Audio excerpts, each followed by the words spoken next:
네, 안녕하십니까. 김동현입니다. 지난 목요일 제가 그 명인들의 복귀 시간에 종목들이 제가 관심이 없는 종목들을 한번 살펴봤는데 너무 처참하게 망가져 있더라 이런 말씀을 좀 드렸는데 그 이후에 지금 목, 금, 월, 화 시장이 박살이 났었죠. 그러니까 오늘 화요일이니까 목, 금, 월 어제까지 오늘 이제 첫 번째 반등인데 일단 시장 분위기는 일단 터닝 포인트가 나온 겁니다. 오늘 나온 거고 지수의 움직임은 사실 뭐 저는 별로 중요하지 않다고 생각을 하는데 지금 여러분들이 뭐 시황 때문에 뭔가를 의사결정해야 되는 상황은 아니에요. 이따가 말씀드리겠지만 이 조정은 저는 뭐 새마을금고 사태의 영향이 컸다라고 보고 있고요. 이게 이제 어느 정도 이제 불확실성이 좀 제거가 됐기 때문에 오히려 다시 또 이 부분이 이제 고무줄을 아래로 당겼다가 놓는 것처럼 시장이 또 반등 양상으로 들어간다 이렇게 보시면 되는데 근데 중요한 건 종목입니다.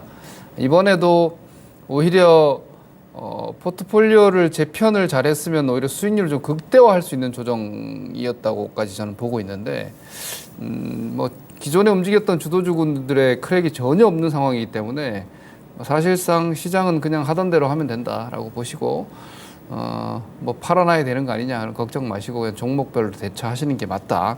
소외돼 있던 종목들은 계속 소외가 되고 있는 것이고 강한 종목은 계속 강하게 유지되고 있고 앞으로도 유지된다라고 생각을 하시면은 현재 시장은 딱히 복잡할 거 없습니다. 이따 시장에 대해서는 잠시 다시 부연하도록 하겠습니다. 자, 오늘은 뒤에 시장에 대한 얘기를 좀 많이 할애를 할 생각이라 간단하게 이게 이제 이번 시장하고도 좀 연동이 되는 부분인데요. 수급, 그러니까 주식은 제가 이렇게 이야기하죠. 뭐 여러분들 귀에 이제 못이 박힐 정도로 기억하셔야 됩니다. 기업을 시장에서 사람들이 매매하는 게 주식이에요. 그러면 기업은 이거는 말 그대로 우리가 투자를 하는 기초자산이 되는 거니까 이 기업에 대한 분석을 해야죠. 기업이 이제 현대 산업이 어떻게 돌아가고 있는지 그리고 이 기업이 영업 활동을 하는 세상이 바로 경기잖아요. 그럼 현재 내가 투자하는 주식이 어떤 산업에서 어떤 업황에서 어떤 경제 환경에서 영업 활동을 현재 하고 앞으로 해야 되는 상황인지 판단하는 게 바로 업종 분석, 기업 분석이에요. 그건 무조건 제대로 하셔야 됩니다. 그걸 제대로 하지 않기 때문에 시장의 교란에 사람인 내가 흔들리는 거예요. 그러니까 시장은 하나의 살아있는 생물처럼 계속 움직여요.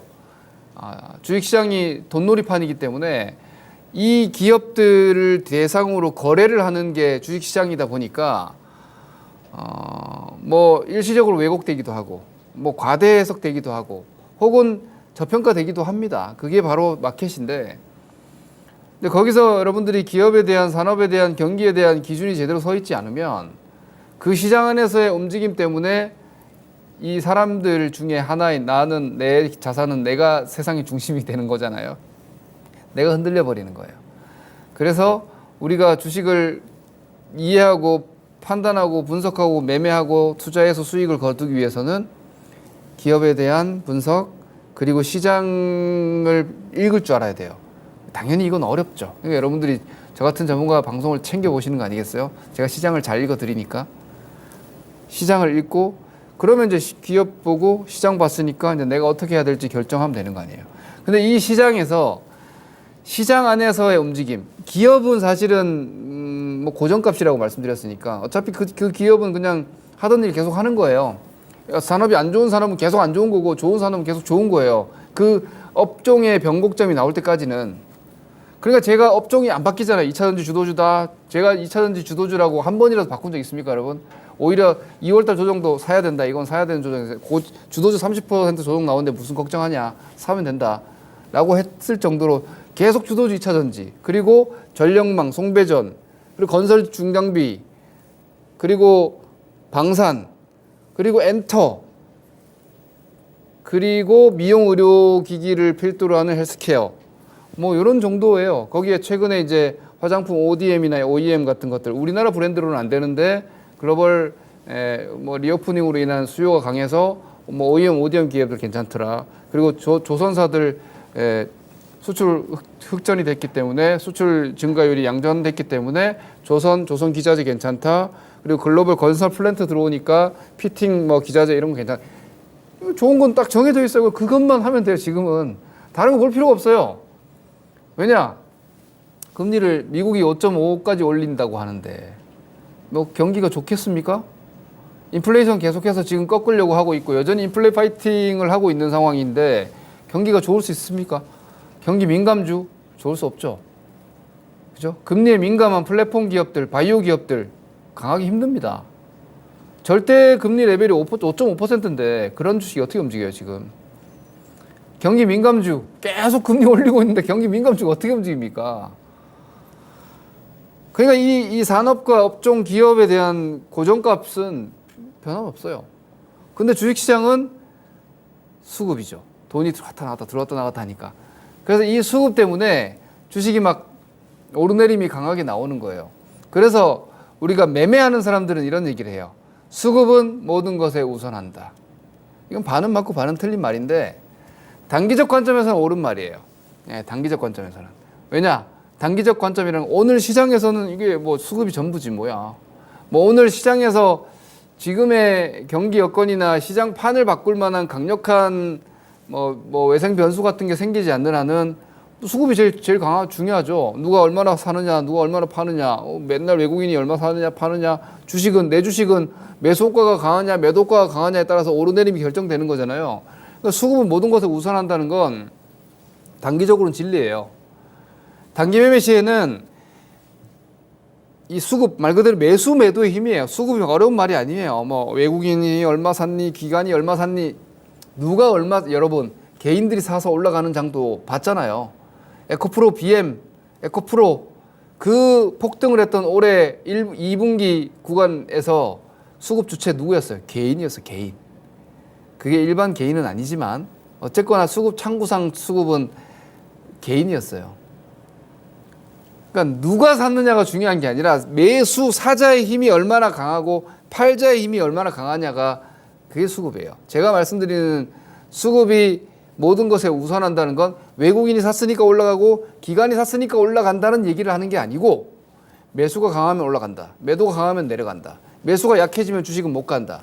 매도가 강해지면 주식은 내려간다. 매도가 모두가 소극적이라면 주식은 옆으로 간다. 그거거든요. 그 상황 판단을 하면은 사실 단기적으로는 재료에도 우선합니다.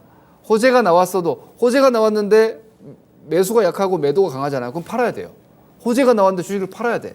왜? 재료가 노출됐는데 좋은 재료가 나왔는데도 사자가 약하고 팔자가 강하다는 것은 주체 포지션들이 오히려 그 재료 노출을 보고 주식을 판단 얘기고 그 재료가 노출됐음에도 불구하고 새로운 신규 매수자가 제한적이라는 거니까 더 좋은 내용이 당장 못 나온다면 그 주식은 무조건 떨어지는 거예요.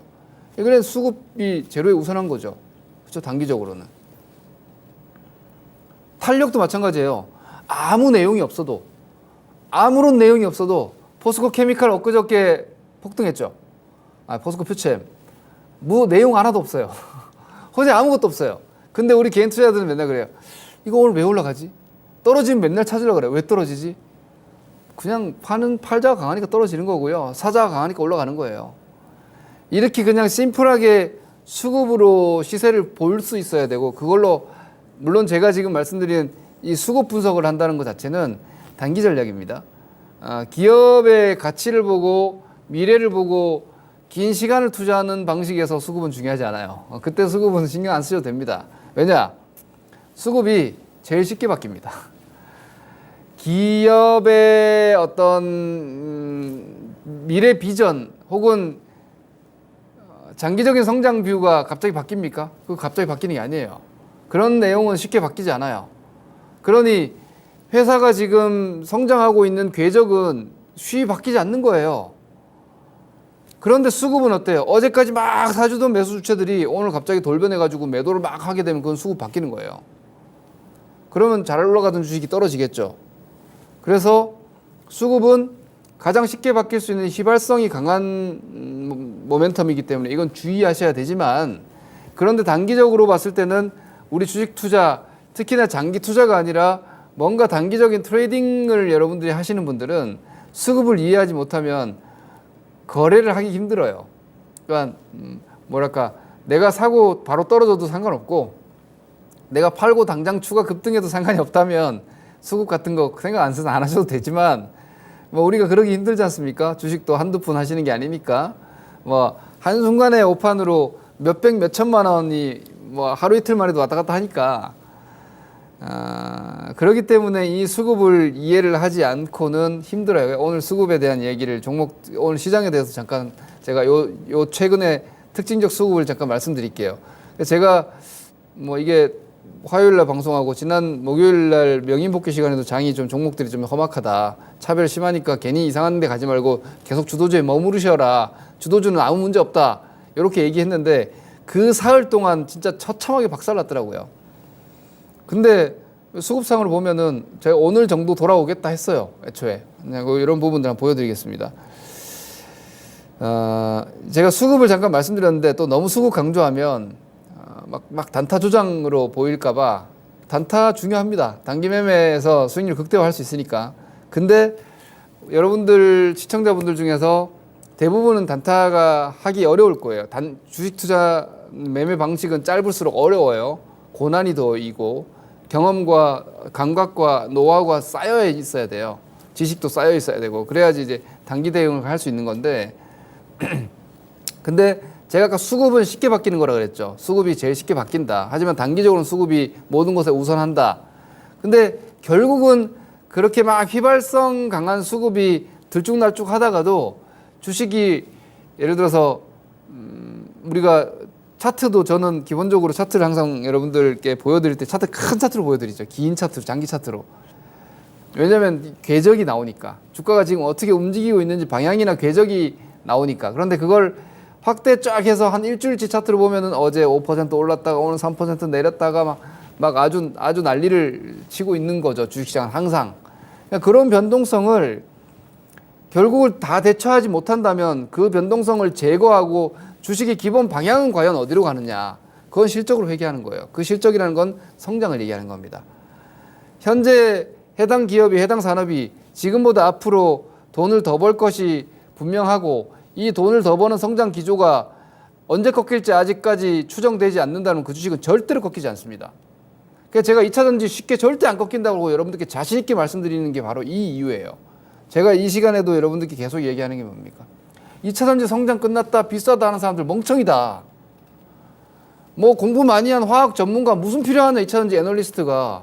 아니 어떻게 전기차 침투율이 10%밖에 안 되는데 2차전지 비싸다고 할 수 있느냐. 미래의 현금 흐름을 어떻게 확신하냐. 그걸 확신하지 못하기 때문에 주식이 비싸게 거래될 수 있는 거예요. 성장이 숫자가 딱 나오잖아요, 정확하게. 그럼 그 주식은 무조건 꺾입니다. 예를 들어서 여러분, 2차전지 산업이, 혹은 제가 그래서 광물이 더 잘 가는 이유를 그렇게 말씀드렸죠. 동박이 꺾인 이유가 바로 이런 거예요. 동박이 숫자가 딱 나왔어요. 이거 이제 더 못 성장하겠는데? 중국이 요만큼 가져가고 이거 경쟁사들 많아지고 하면서 단가 대충 나오면은 이거는 나눠먹기 해서 성장률 요만큼 이렇게 낮아지게, 그러면서 잊지 못할 때 꺾인 거예요. SKC 진입하면서 같이 죽어버리고. 근데 지금 어때요? 양극재가 지금 살짝 이제 막 고민하고 있는 거예요. 어느 정도까지 캐펙스가 늘어날 수 있을까. 근데 제가 지난번에 보여드렸죠. 지난번에 제가 한 3테라와트 아워 정도까지 캐펙스가 나와야 된다, 궁극적으로는. 그러면은 지금 현재 기준으로 보면은 아직은 한 최소한 2배 이상 더 2차 전지 캐펙스가 늘어나야 되니까, 양극재는 당연히 같이 따라가는 거니까 아직 더 수주 들어오고 생산 캐파가 늘어날 룸이 있기 때문에 저는 안 무너진다고 보는 거고, 예를 들어서 리튬이나 수산화 리튬이나 이런 쪽은 아직 계산조차 정확하게 안 돼요. 그러니까 멀티플을 그냥 막 주는 거예요. 이런 산업 쉽게 안 꺾여요. 제가 지금 예를 든 건데, 결국은 지금 에코프론이 여전히 얘기하는 것도 똑같아요. 결국은 성장 기조로 유지가 되기 때문에 주식이 내려갔다가도 다시 올라가고 이렇게 가는 거예요. 그러니까 성장이 이렇게 우상향하고 있으면 주식이 내려오면 기회예요. 다시 끌려 올라갑니다. 왜? 실적 성장에. 회귀한다 그랬잖아요. 어디로? 성장으로 회귀하니까 성장 기조가 이만큼 올라와 있으면 주식이 내려와 있어요.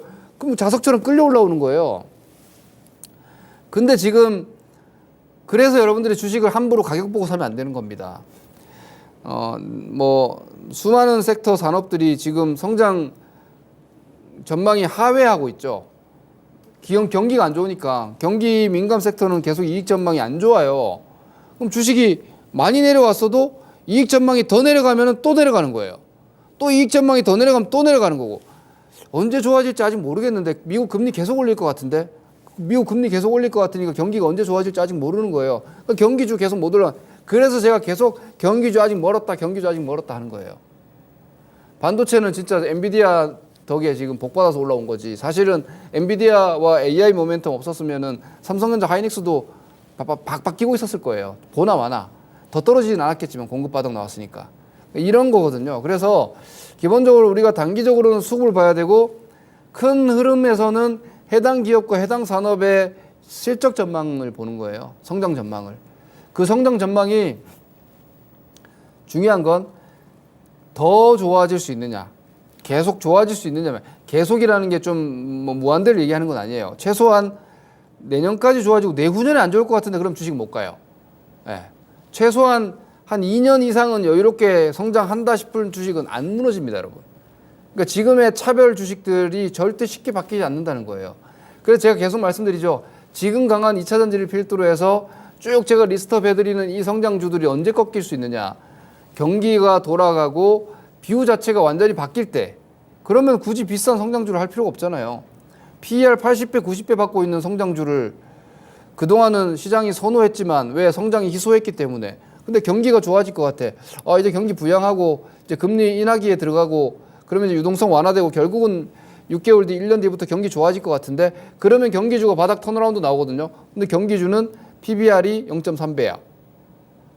지금은 실적 안 좋으니까 뭐 PER 기준으로 뭐 한 10배 정도밖에 매력이 그렇게 크진 않지만 그래도 얘는 PER 90배고 이제 경기 좋아질 것 같은데 얘네들도 좋아질 것 같은데 이게 PER이 10배야 5배야 그럼 90배 있는 주식 팔아가지고 여기 가야지.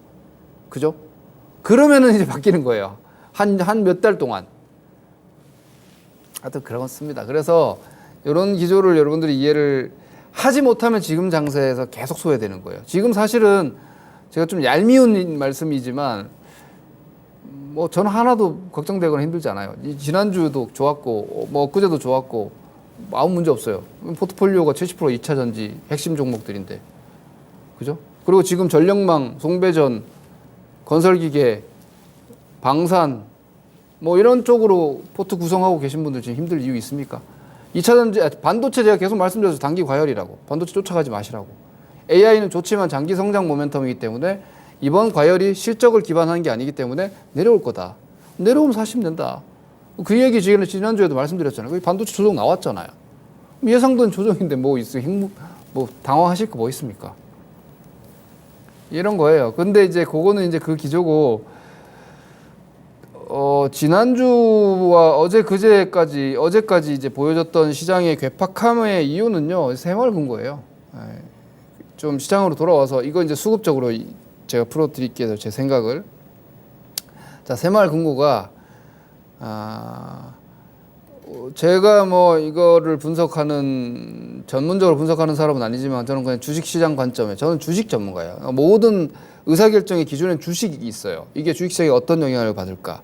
이게 내 주식을 팔아야 될 정도의 내용인가? 이거 판단하는 거거든요, 사실은. 근데 새마을금고 내용 제가 딱 보자마자 이거는 뭐 한 주말 지나면 다음 주 초 정도면은 뭐 거의 얼추 마무리 되겠네. 새마을금고 문제도 결국은 PF잖아요. 특히 대구 쪽에서부터 비롯된 미분양 사태로 인한 미분양 건들의 그 프로젝트 파이낸싱 쪽에 대한 연체가 급증하면서 생기는 결국은 부동산 구조적인 문제예요. 우리나라는 부동산의 구조적인 문제가 분명히 있습니다.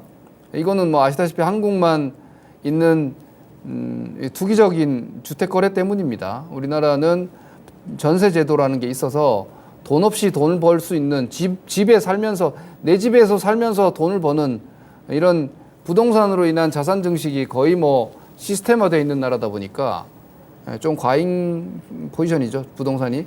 부동산 쪽이 너무 커져 있다 보니까 여러 가지 문제들이 계속 생기는 거고 지금도 가계부채가 우리나라가 잠재적인 문제를 안고 있지만 내년에 총선이에요.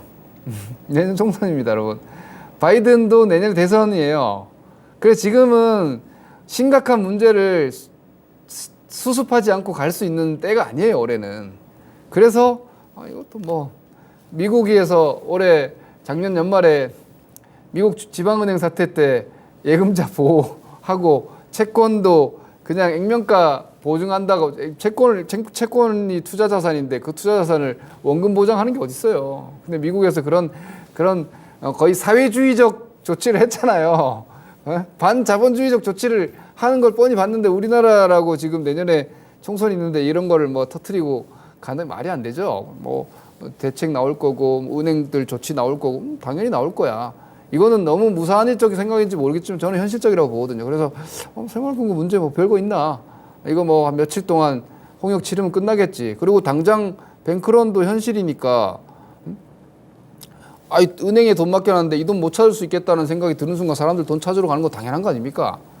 그래서 더군다나 다행히 SBB 사태 같은 경우는 모바일 뱅크 때문에 막 순식간에 돈이 다 빠져나갔지만 새마을 금고 이용하시는 분들의 경우에는 조금 뭐 오프라인 소비자들이 아무래도 좀 많고 이게 이제 또 뭐 PF 쪽에 문제들이었고 소매금융을 이용하시는 분들은 일반 뭐 영세 상인들이나 이런 분들은 모바일 뱅킹이나 이런 부분들보다는 창구를 직접 오프라인으로 거래하는 분들이 많다 보니까 속도 좀 느렸고 별 문제 없네 였어요.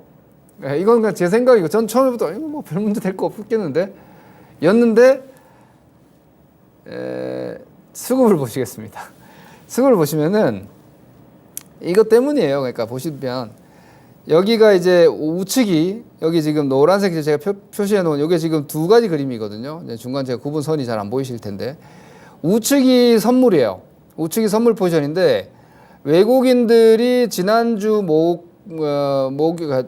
정확하게 날짜로 보면은 지난주 화요일부터 선물을 슬슬 팔았어요. 이 얘기가 이제 나오기 시작한 시점부터죠. 9천억, 1조 원, 그리고 1,600억, 1조 2천억.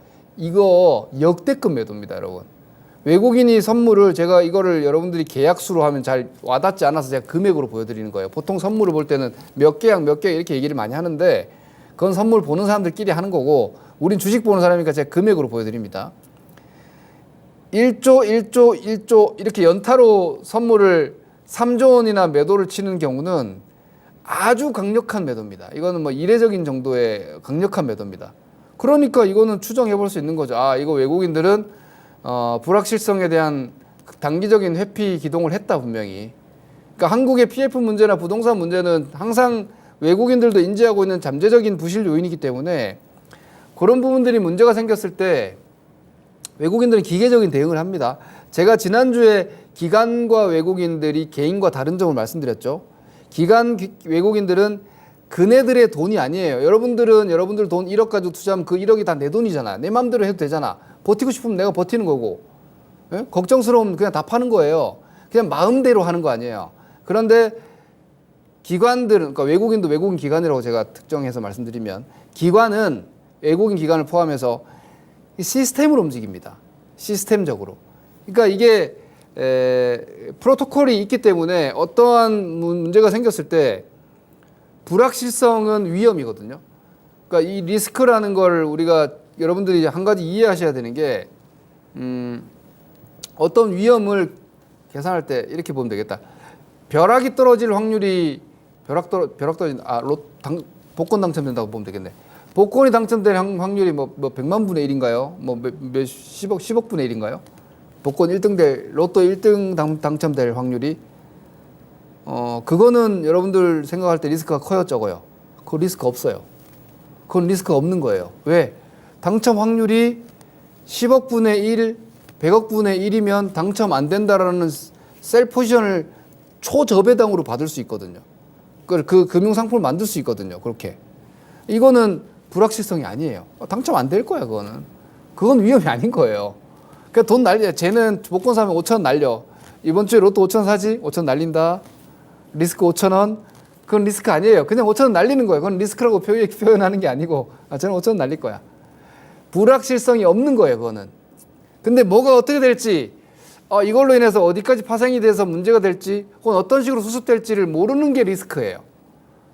그래서 새마을금고 사태가 처음에 나왔을 때 저는 그냥 무사안일적으로 뭐 저거 별 문제 안 되겠네. 조만간 뭐 이런저런 조치들 나오고, 지난 레고랜드 사태 때 주말에 모여가지고 6명 앉아가지고 다 얘기했듯이 이번에도 저거 나오겠네. 새마을금고 저거 터지면 어떡해. 막아야지. 내년에 총선인데. 그리고 PF 지금 터트리면 어떡해. 현 정권이 뭐 주택 비분양 주택까지도 정부에서 매입하니 많이 하고 있는 정부가 저걸 터트릴 리가 있나? 절대 터트리지 않아.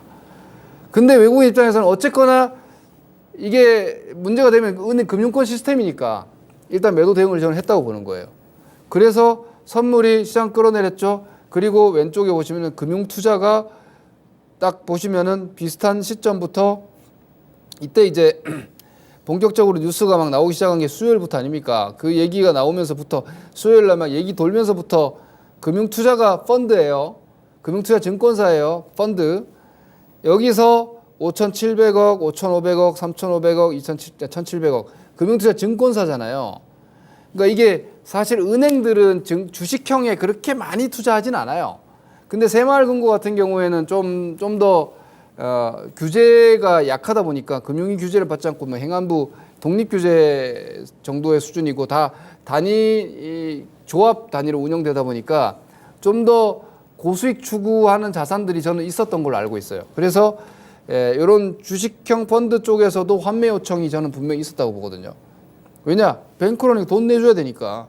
그러면서 이 외국인의 선물 매도와 금융투자의 이 환매 요구가 최근에 며칠간의 주식시장의 급락을 만들었다. 단기 급락라고 봅니다. 그러면 이 상황은 일단락이에요. 일단락이 됐기 때문에 지금 반등시 매도가 아니에요, 여러분. 반등시 매도가 아니에요. 다시 떨어질까봐 지금 올라올 때 팔아놓는 게 아니에요. 기본적으로 시황 전략은 조동닥 위험이 오픈되면 위험은 제거되는 거예요. 위험은 뚜껑이 열리지 않았을 때 그 위험의 크기를 모르기 때문에 무섭고 위험한 거지, 어떤 위험이 노출돼서 규모가 나오고 어떤 수습 방안이 나오고 나면 그 위험은 일단 시장에서 풀어 헤쳐져서 제거돼 버리는 겁니다. 그 다음부터는 어떻게 수습할 거냐에 대한 방안으로 가는 거지 이 위험 이슈가 아닌 게 됩니다. 그래서 요 새마을금고 사태는 나중에 뭐 이게 파생돼 가지고 또 어떻게 될지는 모르겠지만 그건 우리가 그때 가서 또 살피면 될 일이고, 지금으로서는 이 상황은 끝났다라고 보시면 됩니다. 그래서 근데 이제 이게 재밌는 게 이게 이제 이 환매 사태가 재밌는 시세를 만들었어요. 한번 보시겠습니다. 요게 이제 요 며칠 동안의 시장 움직임인데요. 요 며칠 동안의 시장 움직임인데 아주 재밌는 현상들이 보였어요. 아주 재밌는 현상들이. 뭐 저의 입장에서는 너무 땡큐인 상황이었는데, 저는 여러분들께 말씀드렸다시피 저는 아직까지 본격적인 반도체 포지셔닝을 하지 않고 있다. 저는 여전히 2차 전지를 주도주라고 보고 있고 그쪽의 포지션을 아주 크게 두고 있다고 대놓고 여러분들께 말씀드렸죠. 근데 저는 사실 그렇게 봤거든요.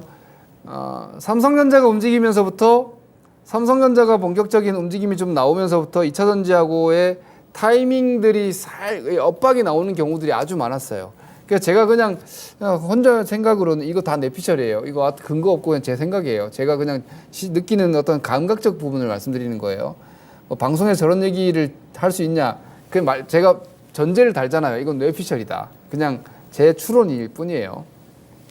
그러니까 보면서 이거 반도체 롱, 전 납득이 정말 지금도 안 되지만 저는 2차 전지라는 지금 정말 시대적인 성장 산업에 우리나라 대한민국 기관들이 이렇게 숏을 걸었다는 것 자체를 전 이해할 수 없지만, 어쨌거나 반도체 롱 2차 전지 숏인 것 같은데 기관들 포지션이, 걔네들이 다 맞는 게 아니에요, 여러분.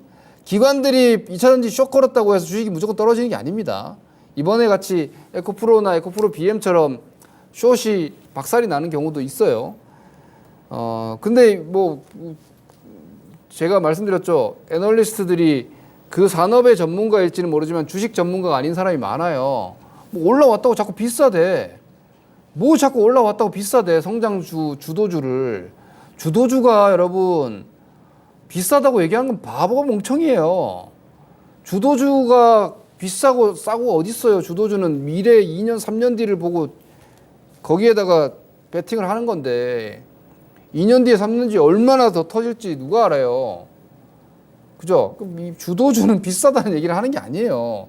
주도주는 꺾였냐 안 꺾였냐, 성장이 유효하냐 아니냐 이걸 보는 거지. 숫자도 사실 중요하잖아요.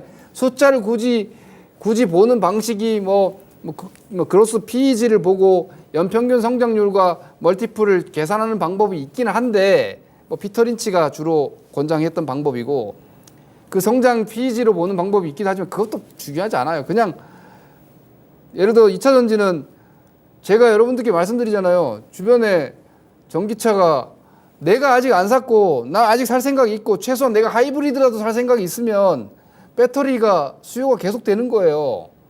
그렇잖아요. 여러분들이 다음 차를 최소한 하이브리드는 고민 안 하십니까? 하는 분들 많으실 텐데요. 그리고 주변에 친지들, 주변 형제들, 친구들 중에서 전기차를 여전히 많이 바꾸고 있잖아요. 근데 이게 어떻게 성장이 끝났냐고, 이게 어떻게 무너지냐고, 이 산업이. 이 롱숏이 그렇게 걸려있다고 제 눈에는 보였어요. 근데 공교롭게도 이번에 그런 어떤 자금 소요가 생긴 거 아니에요. 새마을금고 사태로 인해서 새마을금고만 환매를 하는 게 아니라 그런 금융권에서의 어떤 노이즈가 생기면은 절대 안정적인 어떤 자산 관리나 이런 쪽에서는 약간의 현금 확보가 있을 수 있겠죠. 그러니까 이 위탁 자산을 좀 빼거나 혹은 간접 투자해놨던 걸 좀 환매하거나 이럴 수 있단 말이에요. 그 환매 요구가 나온 상황에서 보니까 시장이 폭락하고 있는데 하나는 쫙 올라갑니다. 내용이 아무것도 없어요. 이건 분명히 수급이야. 근데 그 수급이 들어오는 스타일이 스퀴즈예요. 스퀴즈가 뭐냐면은 그 반대매매 청산이 되는 과정이에요. 반대매매 청산, 그러니까 강제적으로 거래될 때 들어오는 그냥 계속해서 시장가로 들어오는 방식이야. 매도도 그렇게 나오고 매수도 그렇게 들어오고. 이거는 환매 방식이거든요. 혹은 반대매매 방식이거든요. 저는 그렇게 봤어요. 포스코 퓨처엠 쪽에서 그런 게 들어오더라고요. 제가 볼 때 지난주 금요일에. 그리고 그 똑같은 시점에 삼성전자가 막 매도가 그렇게 나오더라고요. 반도체도 막 그렇게 매도로 나오고. 이건 롱숏 맞네. 제 생각이 했어요. 제 생각. 반도체 롱 2차전지 숏이 맞나 보네. 딱 그 유동성 소요가 생기니까 그러니까 말씀드렸죠. 롱숏은 예를 들어 1조 원이 들어오잖아요. 그러니까 주식형 펀드이기 때문에 주식을 무조건 그 포지셔닝 해야 돼요. 산다가 아니죠. 롱숏은 파는 것도 포지셔닝이니까. 1조 원이 들어가면 5천억을 롱 매수를 하고 5천억을 숏 매도를 해서 이거 제가 뭐라 그랬어요. 우리는 공매도라 그러면 되게 투기적이라고 생각하지만 롱숏으로 하면 이거는 투기적이 아니라 중위험 중수익이다. 보험, 은행이 중위험 중수익 좋아해요. 저위험 저수익 더 좋아하지만 근데 조금 더 전략적으로 가면 중위험 중수익을 좋아한단 말이에요. 롱숏은 그 설계 자체의 구조 로직이 중위험 중수익이에요. 근데 잘못 걸려서 지금 숏에서 데미지가 엄청나고 있는 거지만 그러면 결국은 여기서 환매가 나오면 어떻게 되냐면 롱, 다시 말해서 매수 포지션 잡고 있는 걸 팔아서 현금화하면서 동시에 숏, 매도 포지션 가지고 있는 걸 사서 현금화해서 환매해 줘야 되는 거예요. 롱숏은 운용 자체가 그렇게 되는 겁니다. 그래서 저는 지난 금요일이죠. 지난 금요일 날 유독 이제 강하게 보여졌던 제 생각에 이거 롱숏들이 청산이 좀 되고 있구나.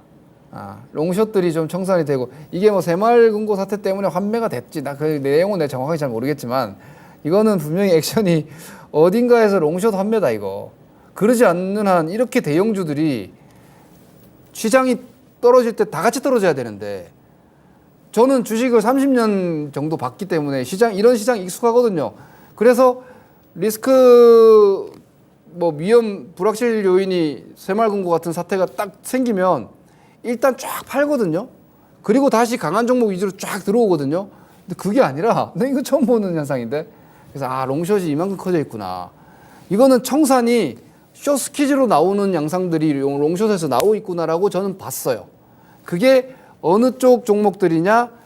포스코 퓨처엠, 삼성전자를 포함한 반도체, 그러니까 2차 전지 쪽에서 쇼커버 핵심주들 에코프로 BM, 포스코 퓨처엠 이런 것들 이게 안타깝게도 엔솔까지는 안 미쳤어요. 엔솔도 공매도 엄청 많은데 엔솔은 저 LG화학이 지금 자금 조달 어떻게 할지 확정을 안 해놨기 때문에 왜냐하면 그렇게 확정 안 한 블록들이 아직 살아 있으니까 그죠? 그래서 엔솔 좀 무거운데 어쨌거나 그쪽까지는 안 갔지만 퓨처엠, 뭐 에코프로 BM 이런 쪽으로는 스케줄 들어온 것 같고 그리고 반도체 쪽에서 이익 실현이 같이 나온 것 같아요. 그런데 이제 요건 이제 오늘로 조금 진정이 이제 된 것 같고 그리고 또 한 가지는 요거죠. 스퀴즈는 반대 매매죠. 스퀴즈는 반대 매매고요. 숏이 수익이 많이 난 숏이 있을 거 아니에요. 이건 만구 제 생각이에요. 제가 주식시장을 뭐 한두 해 본 게 아닌데 여러분들이 제 말이 다 맞다고 확신을 하지는 마세요. 이거는 사실은 제가 했던 생각을 풀어드리는 거예요. 이거 어떻게 알아? 맞아요. 저 어떻게 알아요? 그건 진짜 느끼는 거예요. 근데 저는 구조는 알거든요. 숏 커버는 스퀴즈랑은 달라요. 숏 커버는 이익 실현도 숏 커버예요. 근데 네이버가 저는 숏 커버라고 생각해요. 네이버가. 왜? 네이버도 금요일날 장대 양보가 나왔죠. 뭐 이건 목요일날부터 나왔는데 네이버가 이번 마디에서 매수가 강하게 쫙 들어왔죠. 근데 그 시점에서 삼성바이오가 밑으로 쫙 떨어졌어요. 지금 제 자막에 제일 밑에 차트가 안 보이는데 삼성바이오도 금요일날 완전히 그냥 폭락했습니다. 그래서 저는 약간 이 생각도 했어요. 네이버 같은 경우에는 기관들이 이미 숏 포지션을 오랫동안 가지고 와서 지금 정도는 이익 실현해도 되는 구간이거든요. 그러니까 환매 요청 들어오니까 이익 실현해서 돈 내주는 거잖아요. 그러니까 네이버 같은 거 숏으로 환매 요청하니까 그동안 롱으로 가지고 있었던 것도 매도를 어느 정도 하겠죠. 거기에 바이오가 있었을 수도 있어요. 네, 삼성바이오 같은 경우에는 기관들이 선호 종목 중에 하나였으니까. 근데 삼성바이오 지금 추세 무너졌거든요. 이런 것들은 오히려 롱 포지션을 로스컷 해버리고 그동안 가지고 수익 많이 난 네이버 같은 경우는 숏 청산해서 어쨌거나 양쪽으로 해서 현금이 생기잖아요. 양쪽으로. 이런 양상들이 지난주 후반 어제는 좀 약했고 오늘은 이제 반대로 다 돌아갔고 이렇게 보여요. 그래서 오히려 저는 이번 새마을금고 우려가 주식시장을 한번 이렇게 싹 한번 털어준 것 같아요. 야, 쓸데없는 애들 나가 빨리 이렇게 한번 다 털어준 것 같습니다. 이걸 이제 손바뀜이라고도 하고 그래서 괜찮은 것 같아요. 이번 주 오히려 다행히 제가 오늘도 시장이 안 좋아서도 똑같은 말씀 해드렸을 거예요. 걱정하지 마시라. 제가 볼 때는 이런 것 같다. 그리고 이제 수급적인 부분을 잠깐 차트 HTS로 넘어와서 한 가지 보여드리면은 이게 이제 외국인들의 선물인데요. 이 그림이 이 빨간색 선 있죠. 이 그림 중에서 이 빨간색 선이 외국인들의 선물 포지션이에요. 이게 지난 1년간인데 외국인들은 지금 지난 1년간 선물 포지션으로 보면 그냥 박스 플레이입니다. 그냥 좀 샀다가 상단 가면 다시 좀 팔고 하단 오면 다시 좀 사고 외국인들 선물 계속 그렇게 해오고 있었어요. 그리고 이번 6월 달에 조금 한 1조 원 정도 좀 더 샀었어요. 기존보다 조금 1조 원 정도 더 사서 지수가 2650까지 갔던 건데 근데 이번에 이 새마을금고 사태가 생기면서 단기적으로 3조 원을 그냥 내리 팔아버리면서 이게 최하단까지 내려왔죠. 이게 정말 한국 시장이 뭔가 시스템적인 위험에 놓이지 않는 한 저는 이건 다시 들어온다. 외국인들 거의 최대치까지 팔아놓은 것 같다. 다시 들어온다. 그럼 외국인들 선물 들어오면 시장은 반등하는구나. 오늘 그날이에요. 오늘. 네. 어제 외국인들이 이걸 아는 거면 어제부터 이미 반등의 양상이 시작된 거예요. 선물 포지션자들은 어제부터 드라이브 들어갔었어야 돼요. 어제부터 외국인 선물 들어가기 시작했죠. 어제 지수는 안 올랐죠. 오늘은 시장과 방향이 같이 움직이죠. 근데 아이러니하게도 내일이 만기예요. 근데 만기를 옵션을 약간 막아놨어요. 그래서 지수는 뭐 아마 요 정도에서 잡혀 있을 것 같아요. 내일까지는. 하지만 방향은 지난주가 아니라 이번 주 어제 뭐 월요일까지 이제 단기적으로 새마을금고 사태로 인한 물량 털이 손바뀜 한번 쫙 진행된 것 같고 오늘 내일 저녁이죠. 내일 저녁에 CPI는 별로 중요하지 않아요. CPI 별로 중요하지 않아요. 이제 이번 FOMC에서 0.25 추가 인상 거의 확실하니까 93% 확실시 되니까 이게 만약에 CPI가 뚝 떨어져 버리면은 혹시나 동결 기대는 좋은 거겠죠. 근데 여기서 뭐 CPI가 조금 높게 나온다 해도 문제될 건 없어요. CPI 긴장 안 해도 되고. 그러면 목요일 날 만기가 모르겠어요. 이거 만기는 제 방송에서 함부로 얘기할 건 아니에요. 근데 제 눈으로 볼 때는 만기 포지션을 이번 주 옵션 만기인데 옵션 만기를 기관 외국인들이 상단을 딱 걸어놨더라고요. 그래서 뭐 지수 붙잡고 있겠구나 정도입니다. 그 정도 상황이라서 지수는 뭐 그렇게 뭐 크게 걱정하실 필요가 없고. 근데 사실 지금 지수 중요하지 않아요. 지수 중요하지 않고 저는 이렇게 봐요. 장 자체가 움직이는 스타일은 그냥 박스장이에요. 그냥 박스장이고 금리를 5.25에서 5.5까지 올리는데 이게 성장률이 1%대 시장에서 CPI가 3%대까지 내려가는데 금리를 5.5를 유지하면은 긴축이잖아요. 그죠? 경기를 더 주저앉히겠다는 얘기니까 위로 열고 활활 날아가기는 쉽지 않을 것 같아요. 시장이 전반적으로는. 하지만 금리 인상을 저는 한 번 하는 것도 좀 부담이라고 생각하는데 사실은 어쨌거나 뭐 시장이 한 번까지는 용인한다고 하니까 한 번 인상 정도까지는 종목별 장세는 될 것 같아요. 박스권 종목별 장세. 근데 금리 한 번 더 올린다. 그럼 장 꺾인다. 하반기 없다. 라고까지 저는 봐요. 증권사들 상반기에 빠진다고 그렇게들 작년 연말에 상자하고들 외쳤더니만 하반기 전망 다 올렸더만요. 저는 쉽지 않다고 생각하는데. 그래 그 박스장 정도 생각하시면 되고요. 종목별로 보시고 좋은 성장주 계속 가세요. 미국장이 여기서 조정이 들어간다면 이제 이런 고민을 여러분들이 할 수 있는데 거기에 대한 제 생각입니다.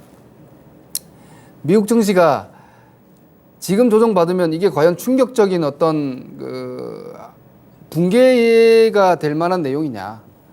저는 아니라고 봐요. 뭐 내용이 없잖아. 그럴 만한 내용이. 그냥 기술적 조정. 뭐 엔비디아 과열 아니야? 테슬라 과열 아니야? 뭐 애플 과열 아니야? 과열 맞아. 그 과열이면 그 좀 내려오면 되네. 그게 바로 기술적 조정. 뭐 기술 조정이 무서워요? 차익 실현과 경계 매물은 시장을 방향을 바꾸지 못해요. 뭐 그럭저럭이겠네. 심각한 어떤 경기 데미지와 금융시장의 안전 선호 현상을 극대화시킬 만한 내용이 없는 한은 무슨 위기론은 무슨 놈의 위기론이 1년 내내 위기론입니까? 위기론 같은 거 신경 쓰지 마시고 그냥 기술 조정은 괜찮아 라고 생각을 하시는 게 맞는 것 같고 0.25% 금리 인상은 기반영돼 있어요. 여기에는 별 변수가 아닙니다. 지금으로서는. 그리고 무차별로 하락할 위험은 지금 보이지 않아요. 종목별 수익 추구 계속 하시면 될 것 같아요. 근데 이제 우리가 안타까운 거는 힘든 종목들인데 얘네들 뭐 그냥 알잖아요. 우리 맨날 얘기하는 종목들. 그거 유지하시고 제가 HT에서 다시 돌아가서 잠깐 한번 보겠습니다. 효성 종목 같은 거 보세요, 여러분. 그러니까 이거는 장기적 이야기도 되지만 왜냐면은 지금 주식 시장에서 움직이는 게 제가 여러분 전력망 건설기계 언제부터 말씀드렸어요. 전력망 건설기계. 계속해서 전력망 건설기계. 제가 종목 얘기 잘 안 하죠. 오픈해서. 그 전력망 건설기계 우리나라 몇 개 됩니까? 현대일렉, 효성중공업, LS일렉. 뭐 그 정도의 중소형주 몇 개잖아요. 그거 지금 다 날라가 있죠. 그리고 건설기계 저는 아직도 괜찮다고 해요. 현대인프라. 현대건설기계 뭐 이런 것들 여전히 좋죠. 이 지수 무슨 신경 쓸 게 있습니까, 여러분? 그러니까 시장과 방향이 다르게 가는 종목들이 왜 다르게 가는지를 보세요. 시장이 여러분 지금 이거 왜 못 간다고 봅니까? 전체 시장의 EPS가 안 나오기 때문이에요. 그러니까 경기가 아직 그렇게 안 좋으니까. 그런데 이런 애들은 왜 가요? 실적이 좋잖아요. 그래서 제가 희소한 성장 국면에서 성장주 계속 간다. 에코프로 BM 이거 왜 이렇게 계속 갑니까? 과열이니 뭐니가 중요한 게 아니라 돈을 잘 벌 것 같으니까 지금 세상은 힘든데 그러니까 돈을 잘 벌 것 같아. 예를 들어서 LG엔솔 같은 경우에는 조금 좀 움직임이 다르지만 주가가 좀 약하지만 뭐 저는 사실 솔직히 말씀드리면은 이거 이번 주에 같이 내려왔을 때 좀 옮겼어요. 퓨처엠이나 에코프로, BM이나 이런 쪽으로 매매하고 나중에 또 보려고. 근데 그렇게 막 민첩하게 움직일 수 있는 분들이 아니면은 이런 주식은 포기할 필요가 없죠. 왜? 이거 성장 계속 나오는데. 근데 요거는 이제 뭐 LG화학의 자금 조달 불확실성 같은 것 때문에 묶여 있는 거니까. 그럼 나중에 이런 자리에서 나중에 또 튕겨 올라가겠죠. 그러니까 제가 말씀드린 종속 변수인 기업과 산업에 집중하셔야 돼요. 지금은 그냥 가격 뭐 예전에 30만 원 했는데 지금 10만 원이니까 싸다 이런 식으로 접근하시면 절대 안 돼요. 주식이 뭐 1년간 뭐 150% 올라왔는데 과열이니 그런 생각하시면 지금은 성장주 아무것도 못 잡고 주도주 아무것도 못 잡고 그 시장에서는 아예 소외되는 거예요. 늘 말씀드려요. 세상이 힘들 때 주도주는 더 많이 가요. 왜? 돈은 성실하게 열심히 움직이는데 좋은 산업이 요만큼밖에 없으니까 거기로 다 몰려가는 거예요. 세상이 좋아지잖아요.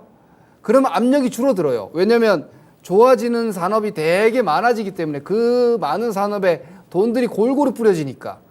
근데 지금은 세상이 힘들고 인플레이션 국면이고 하니까 성장 국면에 있는 산업 섹터 소수에 자금이 집중되는 겁니다. 그래서 강한 종목은 너무 강하게 가는 거고 소외되어 있는 종목들은 정말 속 터지게 포모를 강화시키는 거예요. 여기에 여전히 여러분들이 유의하셔야 되고 저는 아직 이 구조가 바뀌려면 멀었다고 봐요.